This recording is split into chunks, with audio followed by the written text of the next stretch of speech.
करेंगे। नमो अर्हन्ताणं नमो सिद्धाणं नमो आयर्याणं नमो अजायाणं नमो लोये सव्यसाहुणम्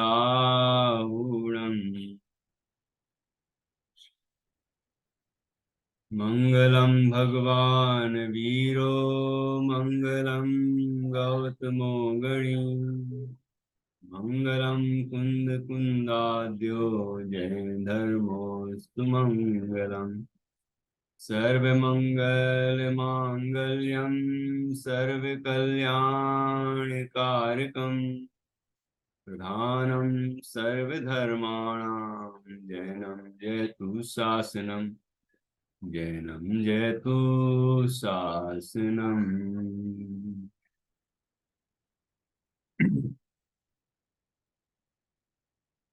मंगलमय मंगल करण वीतराग विज्ञान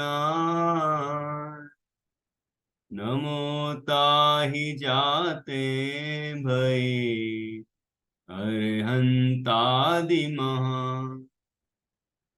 करि मंगल करि हो महा ग्रंथ करन को कार जाते मिले समाज सब आवे निज पद राम।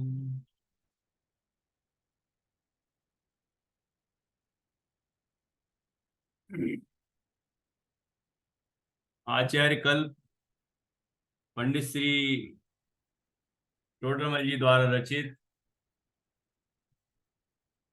यह मोक्ष मार्ग प्रकाशक नामक ग्रंथ है। इसके पहले अधिकार में वक्ता के स्वरूप पर हम चर्चा कर रहे हैं।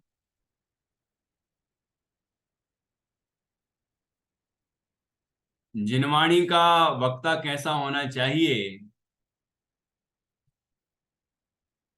जिनेंद्र भगवान के द्वारा प्रतिपादित तत्व ज्ञान जिसमें निरूपित हो, उस महान शास्त्र के वीतरागता के पोषक शास्त्र के वक्ता, उसको वांचने वाले, उसको पढ़ने वाले, उसको पढ़ाने वाले, उसको समझाने वाले, उसका उपदेश देने वाले कैसे होने चाहिए, उनकी भी पात्रता होती है। बिना पात्रता के वह विद्या फलीभूत नहीं होती और कार्य में भी सफलता नहीं मिलती। पात्रता होना आवश्यक है।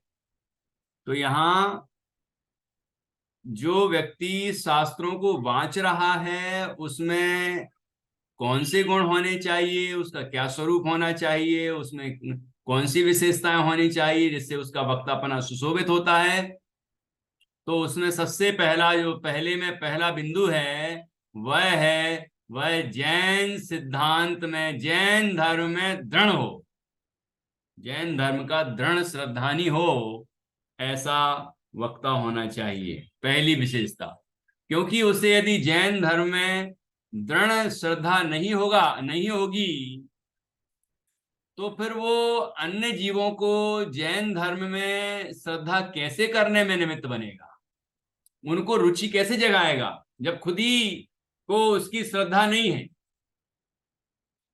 उन लोगों के भाषण असरदार नहीं होते जो केवल दूसरों को सुनाने के लिए बोलते हैं, लेकिन लेकिन जिनकी भावनाएं जुड़ी होती हैं, जो अंतर से, भीगे हृदय से और उस बात के विश्वास पूर्वक, भावभाषण पूर्वक जब वो कहते हैं तो लोगों पर उसका असर पड़ता है।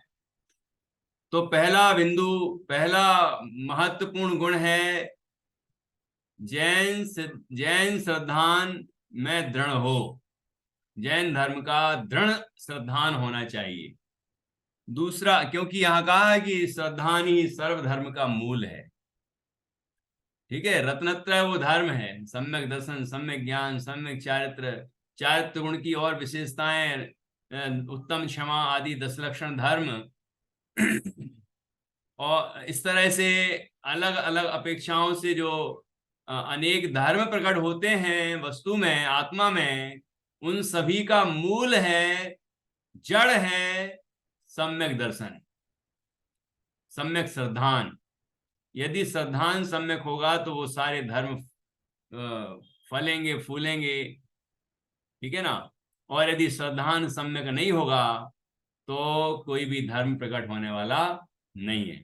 इसलिए श्रद्धा ही सर्वधर्म का मूल है। इसलिए वक्ता में पहला गुण होना चाहिए कि वह जैन श्रद्धान में दृढ़ हो। दूसरी विशेषता कि उसने इस तरह विद्या का अभ्यास किया हो, शास्त्रों का अभ्यास किया हो, शास्त्र विद्या उसको इस तरह से सिद्ध हो गई हो कि वह शास्त्र वांच सके, वह शास्त्र वांचने के योग्य बन सके। क्योंकि उसमें योग्यता ही नहीं होगी शास्त्र वांचने की, तो फिर वह वक्ता पने का अधिकारी कैसे होगा? वो बोलने का अधिकारी नहीं होगा।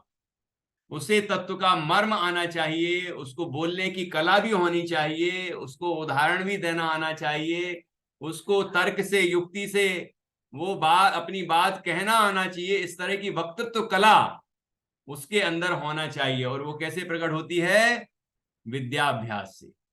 बारंबार जब हम उस विद्या का अभ्यास करते हैं, शास्त्र का अभ्यास करते हैं, तो उसका मर्म हमें समझ में आता है और हमारी बुद्धि विकसित होती है। हमें कई तर्क, युक्तियां, उदाहरण सब सूझते हैं, सब समझ में आते हैं। और फिर हमारे अंदर भव्य जीवों के प्रति करुणा भाव होता है, तो उनको भी हम समझाते हैं वह वस्तु स्वरूप। और अनेक उपाय करके उसको अनेक उदाहरणों से, तर्क से, युक्ति से उसको भी जैन धर्म का मर्मज्ञ बनाते हैं, है ना। इसलिए दूसरी विशेषता होना चाहिए कि वो विद्याभ्यास करने से शास्त्र वांचने योग्य बुद्धि प्रकट हुई हो। क्योंकि इस तरह की शक्ति ही नहीं होगी तो वो अपनी बात कह नहीं पाएगा, उस तत्व के मर्म को नहीं बता पाएगा।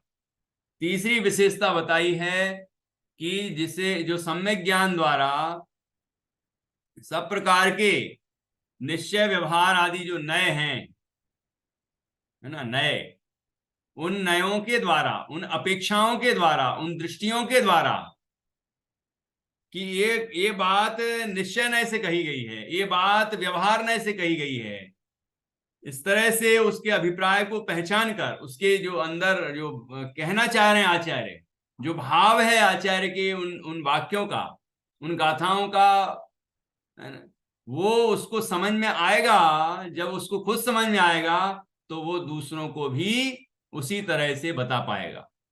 नहीं तो पता चला कि निश्चय नय की दृष्टि से कथन किया है, उसने व्यवहार में मान लिया, व्यवहार नय से कथन किया है और उसने निश्चय में मान लिया, तो वो निश्चयाभास और व्यवहाराभास, इस तरह के मिथ्या दृष्टि पैदा होंगे, सम्यक दृष्टि नहीं हो पाएगा जीव। इसलिए उसे निश्चय, व्यवहार आदि नयों के द्वारा जो निरूपित जिनवाणी का एक एक उपदेश है वह अच्छी तरह समझ में आना चाहिए। ठीक है ना। यही बात हमारी कल चल रही थी, यही तीसरा पॉइंट। क्योंकि यदि ऐसा ना हो तो कहीं अन्य प्रयोजन सहित व्याख्यान हो, उसका अन्य प्रयोजन प्रकट करके विपरीत प्रवृत्ति कराए। क्यों होना चाहिए उसको निश्चय व्यवहार का ज्ञाता? श्रीमद रायचंद जी ने कहा है, ज्या ज्या जे जे योग छे त्या समझबू ते, त्या त्या ते ते आचरे आत्मार्थी जन ए। ये तो गुजराती में है, आप लोगों को अच्छे से समझ में आया होगा। तो ज्या ज्या जे जे योग्य छे, जहां जहां जो जो योग्य है त्या समझबू ते, वहां उसी तरह से समझना चाहिए। और त्या त्या ते ते आचरे आत्मार्थी जने, आत्मार्थी कौन है? कि जो जहां जिस तरह का कथन किया है वहां उस तरह का वो समझे और वैसा ही वो आचरण करे, व्यवहार करे, तो वही व्यक्ति आत्मार्थी है। तो यहां कहा कि उसे क्यों आना चाहिए मर्म समझ में निश्चय व्यवहार का, कि जिससे कि वो जिस दृष्टि से कथन किया गया है उस दृष्टि को समझ सके। जैसे प्रत्येक जीव को सिद्ध के समान कहा गया है, सिद्ध समान सदा पद मेरो, सर्वात्म में समदृष्टि दो यह वच हृदय लख लीजिए। ठीक है, सभी आत्माओं को समान देखो, समान दृष्टि से देखो, सब शुद्ध चैतन्य है, सिद्धों के समान है। वहां ये मत देखो कि ये स्त्री है कि पुरुष है कि बालक है कि वृद्ध है या पशु है कि पक्षी है कि कौन सा नारकी है कि देव है, ये नहीं। इन पर्यायों से पार वो सब शुद्ध आत्मा है, सब जीव है। तो जब इस दृष्टि से कथन किया है कि ये शरीर की दृष्टि से नहीं किया, शरीर की का संयोग गौण कर दिया, मतलब उसको ध्यान नहीं दिया क्योंकि वो पुद्गल है, उससे भिन्न देखा आत्मा को। जो अंदर में होने वाले हैं, बंधे हुए हैं कर्म, उनको भी भिन्न देखा क्योंकि वो भी पुद्गल हैं। फिर उनके निमित्त से होने वाले जो मोह राग द्वेष आदि विकारी भाव हैं वो जीव के परिणाम हैं, लेकिन विकार हैं, स्वभाव नहीं है। तो उन विकारों से भी भिन्न देखा। तो क्या देखा, जैसे सिद्ध भगवान है ऐसा स्वभाव से प्रत्येक आत्मा है, तो मैं भी वैसा ही हूं। ये कहा था निश्चय न से। क्यों कहा था कि ऐसा जब जीव अपने स्वभाव का अनुभव करेगा तो पर्याय में भी मोह राग द्वेष आदि विकार दूर हो जाएंगे, कर्म दूर हो जाएंगे, शरीर छूट जाएगा और जीव अशरीरी सिद्ध अवस्था को प्राप्त कर लेगा। लेकिन यदि कोई इस प्रयोजन को ना समझे और ऐसा समझ ले मैं तो सिद्धों के जैसा ही हूं, अभी मैं सिद्धों के समान ही हूं, तो फिर सिद्ध बनने के लिए प्रयत्न क्यों करना? हम सिद्ध बनने के लिए प्रयत्न कर रहे हैं ना, तो क्यों करना? जब मैं सिद्ध ही हूं तो फिर सिद्ध बनने के लिए क्या जरूरत है प्रयत्न करने की? तो ऐसा ऐसा जब कब कब समझ सकता है जीव, जब निश्चय व्यवहार के मर्म को नहीं समझता हो कि ये बात निश्चय नय से कही थी, व्यवहार नय से नहीं कही थी। व्यवहार नय से तो तुम अभी संसारी हो, मनुष्य हो, अभी तुम्हें शरीर का संयोग है, अशरीर नहीं हुए। अभी तुम्हारे 8 कर्म बंधे हुए हैं, अभी तुम्हारे अंदर मोह राग द्वेष विकारी परिणाम हो रहे हैं, अभी तुम इन विकारों से, इन नोकर्म द्रव्य कर्म भाव कर्मों से मुक्त नहीं हुए हो। ठीक है ना? तो व्यवहार नय से उन संयोगों को और संयोगी भावों को आत्मा के बताया जाएगा। ऐसे दोनों नयों की कथनी है। तो व्यवहार नय का क्या प्रयोजन? उसका प्रयोजन ये है कि जीव को ये समझ में आए कि मेरे संयोग में अभी शरीर है, और संयोग में क्यों है कि मैंने ऐसे भाव किए थे तो ऐसे कर्म उपार्जित हुए, उनका उदय आया तो शरीर मिला, ये बाहर के संयोगी मिले। और ऐसे मैंने मोह राग द्वेष भाव किए कि 8 कर्मों का बंधन हो रहा है। ठीक है, और मैंने अपने आत्मा को नहीं पहचाना इसलिए मोह राग द्वेष विकारी भाव हो रहे हैं। तो मेरा अपराध है, मेरी गलती है। तो क्या करूं कि मैं इन विकारों से, इन शरीर आदि से, इन कर्मों से मुक्त हो जाऊं। अब कैसे मुक्त हो? जब व्यवहार ने से ये बताया कि ये सब तुम्हारे हैं, तुम ऐसा अभी शरीर में हो, संसारी हो, अभी तुम रागी द्वेषी हो, अभी तुम 8 कर्मों से बंधे हुए हो, तो जीव को समझ में आया अरे मैं तो कर्मों से बंधा हुआ हूं, मैं तो संसारी हूं, मैं तो मोह राग द्वेष विकारी भाव कर रहा हूं, दुखी आ रहा हूं मैं तो, हैं? अब मैं इनसे मुक्त कैसे होऊं? तो व्यवहार न का प्रयोजन यही है, ये बताना है कि नहीं। यदि इस जीव को यह समझ में ही नहीं आएगा कि मैं अभी संसारी हूं, तो फिर संसार अवस्था का त्याग करने का प्रयत्न कैसे करेगा? तो व्यवहार न का प्रयोजन था और कि यह जीव संसार अवस्था को समझे और फिर उससे मुक्त होने का प्रयत्न करे। और निश्चय ने कहा कि अरे तुम वहां देखो जहां की संसार है ही नहीं, शरीर नहीं है, कर्म नहीं है, रागादि विकार नहीं है, ऐसे अपने शुद्ध स्वभाव को देखोगे तो तुम इन विकारों से मुक्त हो जाओगे, कर्मों से मुक्त हो जाओगे, शरीर से भी मुक्त हो जाओगे और सिद्ध अवस्था को पा लो। इस तरह दोनों नयों का कथन है, उनका प्रयोजन है। ठीक है ना। अब यदि कोई निश्चय व्यवहार आदि नयों के मर्म को नहीं समझेगा, तो फिर कहीं निश्चय नय का कथन होगा तो उसको व्यवहार से समझ लेगा, जहां व्यवहार से कथन होगा तो निश्चय से समझ लेगा।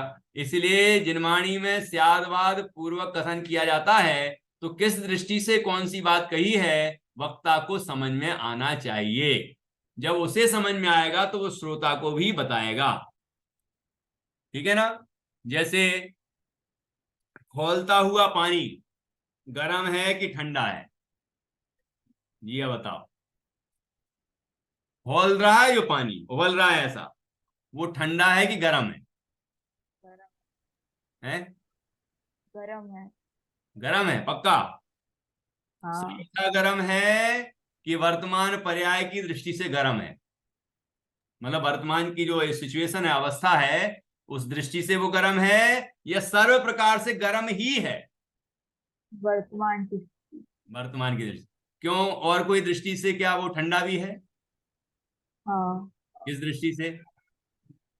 जो नॉर्मल वाटर था बॉईल करने पहले, वो ठंडा ही था। वो ठंडा था, लेकिन अभी गर्म है। अभी। हाँ। जिस समय वो गर्म है उस समय ठंडा है कि नहीं? हाँ हाँ, हाँ, हो भी सकता है बिकॉज कैसे कैसे? पानी का स्वभाव ठंडा ही है। हाँ बहुत अच्छा, यही जानना चाह रहा था।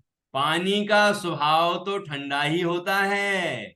जिस समय वो गर्म है, खौल रहा है, उस समय यदि आप आग पर डाल दोगे तो आग बढ़ेगी नहीं, आग बुझ जाएगी, क्योंकि उसका स्वभाव तो उस समय भी शीतल ही है, ठंडा ही है।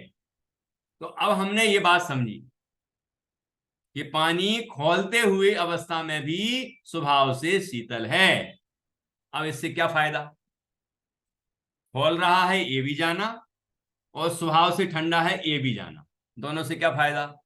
कि देखो, जैसे एक व्यक्ति है, उसको बहुत तेज प्यास लगी। अब उसको प्यास लगी तो वो पानी मांगता है, और वहां पानी खौल रहा था। उसने कहा कि भैया मुझे पानी पीना है, बहुत तेज प्यास लगी है। तो कहते हैं ये पानी है देख लो, ये पी लो, पानी से प्यास बुझती है, पी जाओ। कहते नहीं ये तो बहुत गर्म है, ये पी जाऊंगा तो मैं तो मर ही जाऊंगा, मेरा गला जल जाएगा, मैं पी नहीं पाऊंगा ये। के तो फिर शांति से थोड़ी देर रुको, आग से उसको उतार दो, थोड़ी देर शांति से बैठो, तो अपने आप वो ठंडा हो जाएगा और तुम पी लेना। कि नहीं, पानी तो ठंडा ही होता है, पानी तो ठंडा ही होता है, मैंने पढ़ा है पानी तो ठंडा ही होता है, तो मैं तो पीऊंगा। अरे उबल रहा है भाई, अभी तो वर्तमान अवस्था में तो गर्म है। कि नहीं नहीं, पानी तो ठंडा ही होता है, मैंने तो पढ़ा है पानी तो ठंडा ही होता है, तो पी लो भैया, तुम्हारी इच्छा है तो। क्या होगा? समझ में आएगी नहीं? तो यदि वो पानी, गर्म पानी को, उस उबलते हुए पानी को पिएगा तो उसकी जीभ जल जाएगी, है ना। तो अब यदि उसको प्यास बुझानी है तो क्या करना पड़ेगा, कहाँ दृष्टि रखे? क्या गरम गरम कोई ठंडा समझ के पी जाए?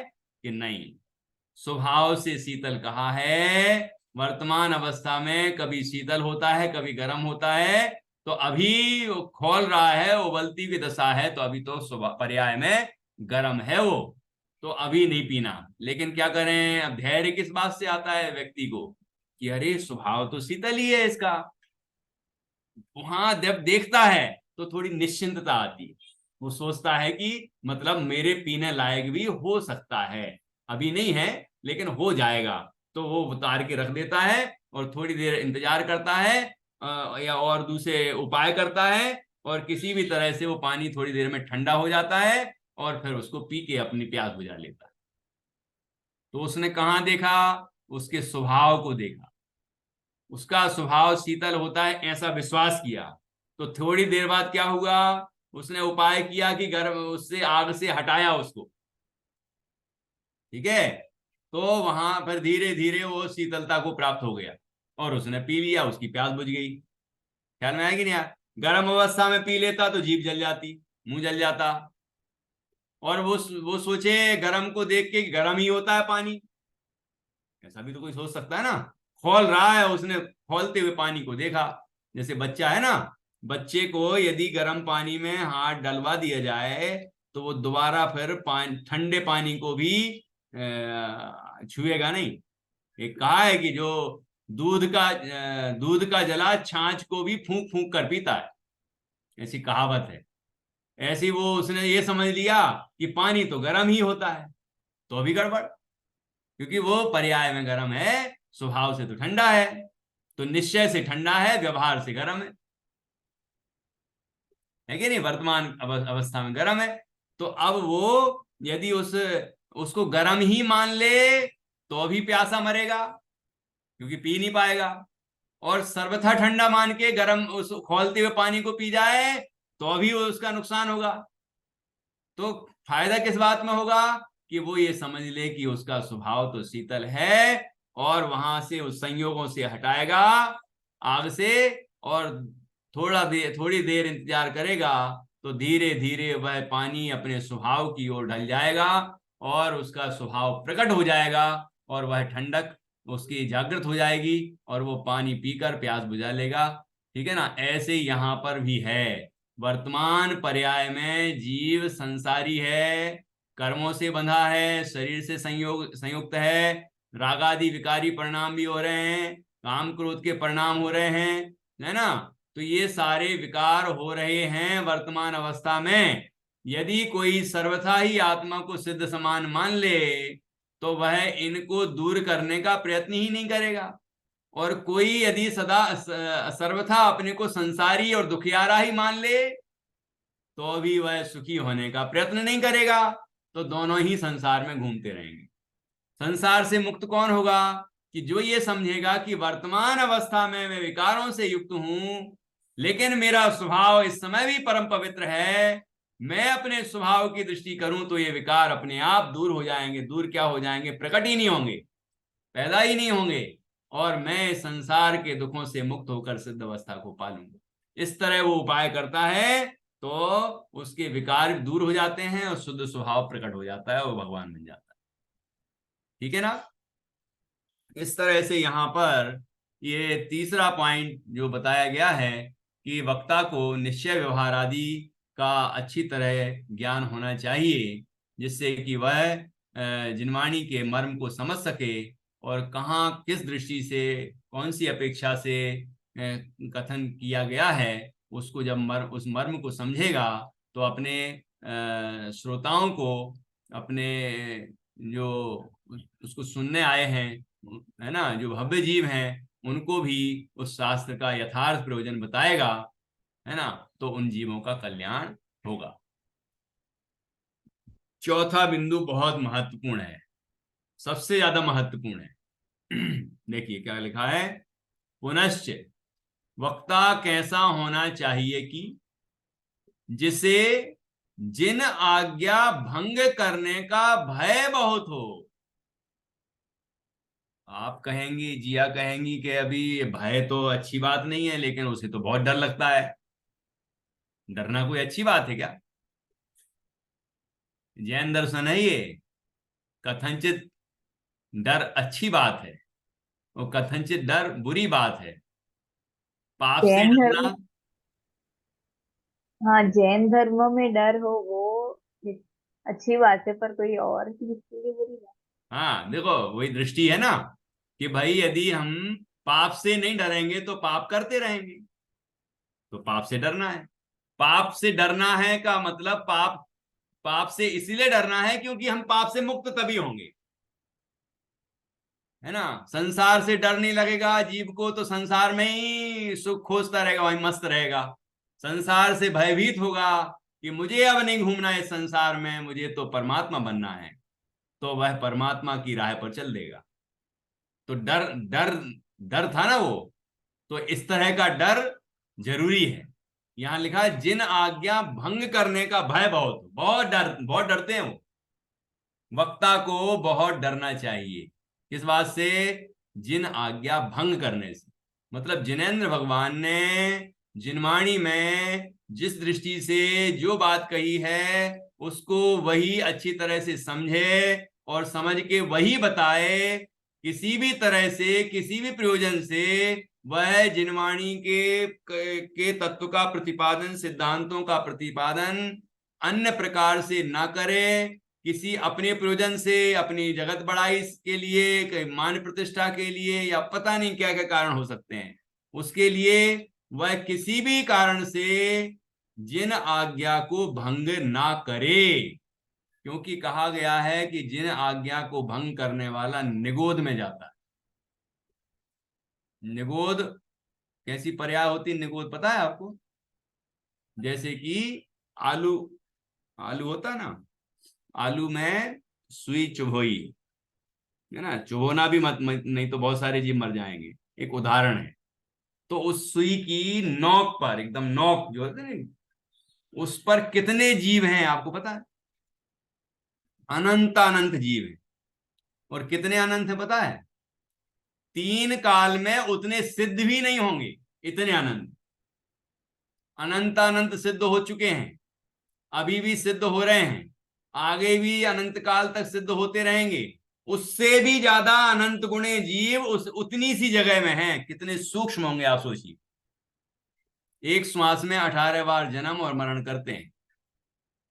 नाड़ी की एक फड़कन होती है ना स्वस्थ मनुष्य की, पल्स, उतनी सी देर में 18 बार जन्म और मरण कर लेते। तो ऐसी पर्याय होती निगोद। तो ऐसा कहते हैं कि यदि जिन आज्ञा भंग की तो कितने जीवों का बुरा होगा, कितने जीवों का बुरा होगा। उन सबका पाप किसको लगेगा? ठीक है ना, उस वक्ता को लगेगा। तो उसका परिणाम क्या होगा? कि वो निगोद में जाएगा और अनंत दुखी होगा। यहां लिखा है देखिए, जिसे जिन आज्ञा भंग करने का भय बहुत हो, ये ध्यान रखना है। हम ना बता पाए तो चलेगा, हम वक्ता ना बन पाए तो चलेगा, लेकिन मिथ्या वक्ता कभी नहीं बनना चाहिए। ठीक है, ये आदि पुराण में लिखा है, कुकवि होने से अच्छा है अकवि रहना। क्या अर्थ होता है आज का? कुकवि होने से अच्छा है अकवि रहना।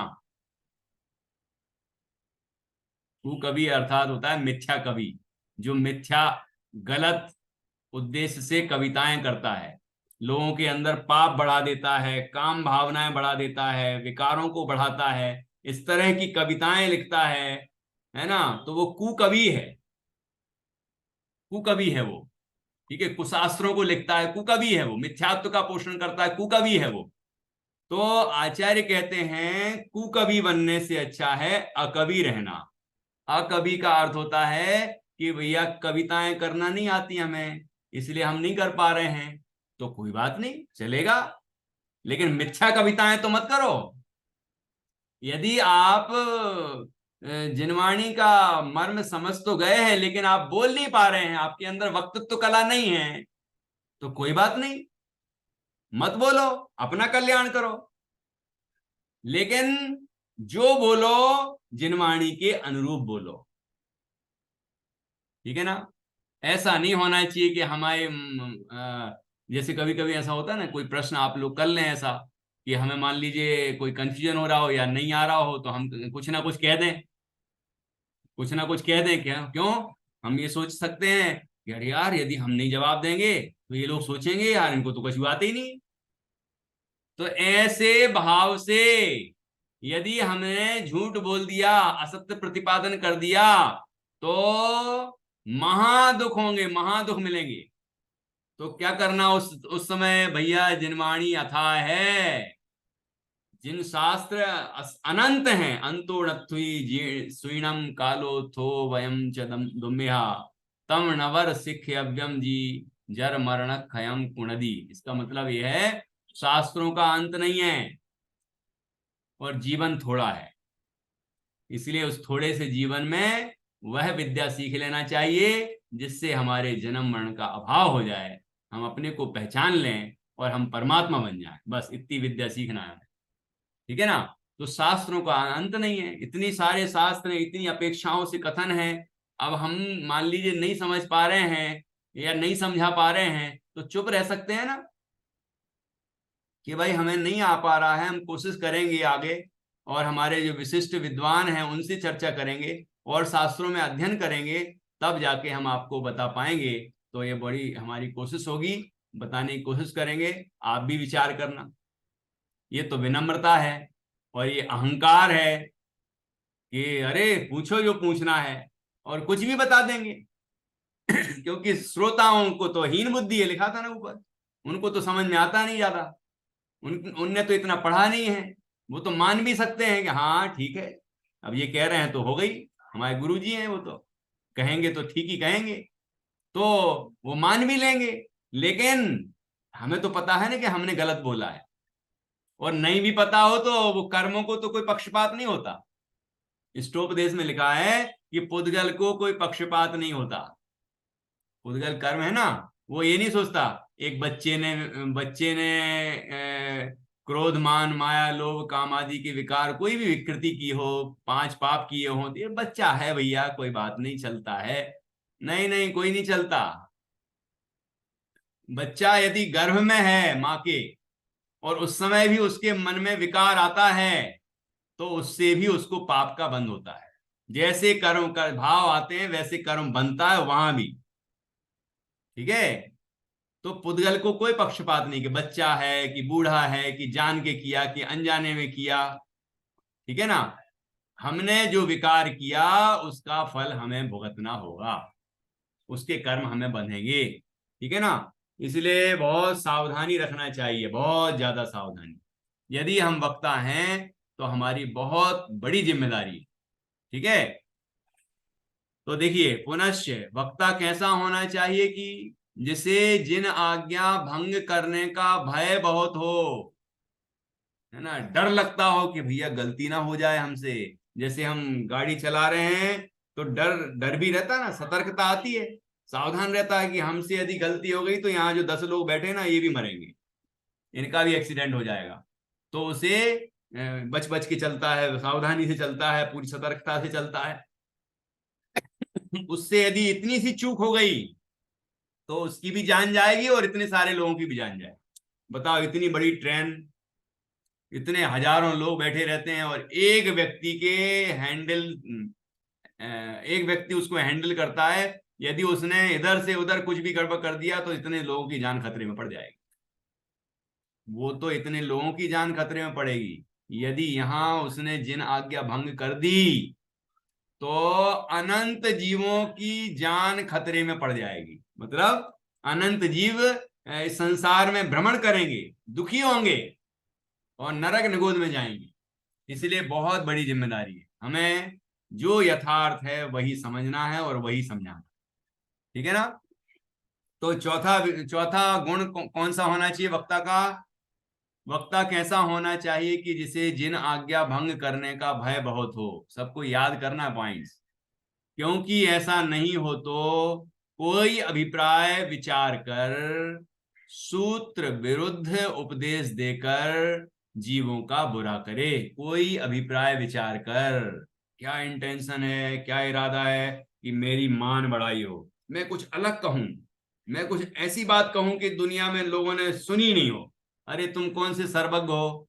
सर्वज्ञ ने जब ऐसी कोई ऐसी अचंबा पैदा करने वाली बात नहीं कही, जो वस्तु का स्वरूप था वही कहा और वही तुम कहो समझ के। ये थोड़ी कि और इतने सारे लोग 7 तत्व बताते हैं तो मैं तो 8 बताऊंगा, है?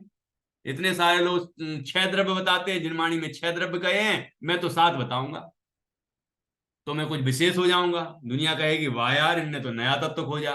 कि सिद्ध करो उसको, सिद्ध करके दिखाओ, है? ऐसे नहीं चलता। जिनवाणी है ये, शास्त्र है, यहाँ पर तर्क से सिद्ध करना पड़ेगा, युक्ति से सिद्ध करना पड़ेगा, परीक्षा करके सिद्ध करना पड़ेगा कि ये इतने द्रव्य ही होते हैं, 6 ही होते हैं, 7 तत्व ही होते हैं। मतलब ये जिनवाणी में सिद्ध किया गया है, उससे ज्यादा और कम नहीं हो सकता है। कोई अपेक्षा से हम एक दूसरे में गर्भित करते हैं वो अलग विषय है, लेकिन उसके अलावा दुनिया में कोई वस्तु स्वरूप नहीं है। जो उनमें बताया है वही उसमें सब आ जाता है ना। तो कोई अभिप्राय से क्या करेगा वो, यदि उसे जिन आज्ञा भंग करने का भय नहीं होगा तो कोई अभिप्राय विचार के। कुछ लोग ऐसे देखे होंगे आपने कि यदि आपको चोरी करना है तो आप ऐसा उपदेश देने लगोगे कि वो चोरी कर रहा है तो ऐसा लगे जैसे कि कोई बात नहीं, ऐसी तो चोरी कर सकते हैं। जैसे कि एक कहानी सुनी होगी आपने, मैं आपको सुनाता हूँ छोटी सी कहानी कि एक गाय जा रही थी, ठीक है ना, वहां चौराहा पड़ा, तो वो राइट हैंड में मुड़ गई गाय। अब वहां से पीछे पीछे दौड़ता हुआ एक कसाई आया। कसाई तो समझते होंगे, जो गायों को पकड़ के मारता है, ठीक है। तो उससे पूछा, वो साधु थे, महाव्रत के धनी थे, सत्य महाव्रत था उनको। तो उनसे पूछा कि महाराज, मुनिराज, ये एक गाय यहां से निकली होगी, वो किस तरफ गई? तो ऐसी कोई लोगों ने कथाएं बनाई हैं कि वो महाराज जी कह देंगे, वो मुनिराज कह देंगे कि इस तरफ से गई, राइट में गई थी, लेकिन बता देंगे लेफ्ट में गई, है ना। गाय की जान बचाने के लिए तो झूठ बोला जा सकता है। मैं हैदराबाद में ये कहानी सुना रहा था, कितने साल पुरानी बात है, 23-24 साल पुरानी बात है, ठीक है, 2000 नहीं, 99 में लगभग। तो वहां 10th क्लास की बच्ची थी वो, उसने मुझसे प्रश्न किया। मैं भी ऐसी कहानी सुनी थी तो सुना दी। उसने मुझसे ये प्रश्न किया, मुनराज मौन नहीं रह सकते क्या? जब वो सत्य महाव्रत के धारी हैं, झूठ नहीं बोलने की उनने प्रतिज्ञा की है, सत्य ही बोलने की प्रतिज्ञा की है, अब ये सत्य बोल देंगे कि गाय इधर से गई, तो वो गाय को पकड़ लेगा, हिंसा होगी, है। तो वो गलत क्यों बताएं, मौन नहीं रह सकते क्या? इस प्रश्न ने मुझे झकझोर दिया कि ऐसी कल्पित कहानियां भी लोग बनाते हैं। फिर मैंने इसकी स्टडी की। ये भट्टारकों ने लिखी हैं इस तरह की कहानियां, ये शिथिलाचार की पोषक, भ्रष्ट आचरण वाली कहानियां कई लोगों ने लिख डाली हैं, है ना, अपना अभिप्राय पुष्ट करने के लिए। हमने यदि झूठ बोल दिया तो हम कह देंगे कि हमने इसीलिए झूठ बोल दिया, इस अभिप्राय से झूठ बोल दिया, है कि कोई साधु है, शाम को सूर्यास्त के बाद चलते भी नहीं है, लेकिन वो यदि किसी के यहाँ चले जाएं तो कहेंगे वो कल्याण के लिए चल सकते हैं, पता नहीं और किसी इस काम के लिए बोल सकते हैं, इस काम के लिए ये कर सकते हैं। तो तुमने अपने कल्याण के लिए ये दीक्षा ग्रहण की है कि दुनिया भर के लिए की है? अपना आचरण भ्रष्ट करके क्या हम दूसरों का कल्याण करेंगे? जिसका आचरण खुद ही भ्रष्ट होगा वो दूसरों का आचरण कैसे श्रेष्ठ बना सकता है ना। इसलिए वो अपने नियमों का उल्लंघन नहीं करेगा, क्योंकि वो ये भी तो जानता है जिसका जो होने योग्य है वही होगा। हमारे उपदेश देने से कोई तिर नहीं जाएगा इस संसार से, ठीक है, लेकिन योग्य समय पर वो उपदेश भी देते हैं, है ना। उपदेश देते हैं, लेकिन यथा बिल्कुल सत्य उपदेश देते हैं। तो वो बिल्कुल नहीं कहेंगे कि इस तरफ गई, राइट में गई तो राइट में भी नहीं कहेंगे, लेफ्ट में गई तो लेफ्ट में गई नहीं है तो उसको निशानी बदलवाएंगे, कुछ नहीं कहेंगे, मौन रहेंगे। साधु हैं वो, महाव्रत के धनी हैं वो, मौन रहेंगे। ये एक उपाय है। अब वो जाने भैया, उसकी यदि ऐसे ही होने योग्य होगा तो वो सही दिशा में भी जा सकता है, और आपने गलत दिशा बताई, वो ढूंढ ढांड के आया, वहां नहीं मिला तो आपको उपसर्ग भी कर सकता है और ढूंढ ही लेगा, उसको ढूंढना होगा तो। इसलिए ये संसार का जो स्वरूप है उसको समझते हैं, और वो असत्य निरूपण कभी नहीं कर सकते, ठीक है ना। तो यहाँ कहा, कोई अभिप्राय विचार कर सूत्र विरुद्ध उपदेश देकर जीवों का बुरा करे, यदि वो जिन आज्ञा भंग करने का उसको भय ना हो तो।